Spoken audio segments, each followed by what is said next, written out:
24వ రాజ్యాంగ సవరణ చట్టం 1971. ఈ Golaknath versus state of Punjab కేసులో ఇచ్చిన పరిమితులను అధిగమించడానికి పరిమితులుంటాయి అని చెప్పింది కదా గోలక్నాథ్ కేసు.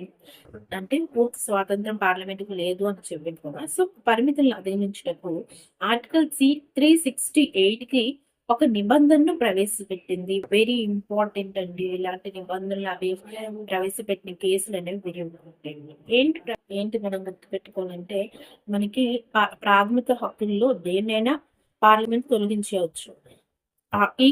ఈ సవరణ ప్రకారం. కానీ రాష్ట్రపతి తనకు పంపిన రాజ్యాంగ సవరణ బిల్లుకు తన అంగీకారం తెలపడం అనేది తప్పనిసరి చేసింది. ఇంక ముందు రాష్ట్రపతి అంగీకారం ఉండొచ్చు, ఉండకపోవచ్చేమో ఏమో. బట్ ఈ 24వ సవరణ చట్టం ప్రకారం రాష్ట్రపతి తనకు పంపిన బిల్లును సవరణ బిల్లును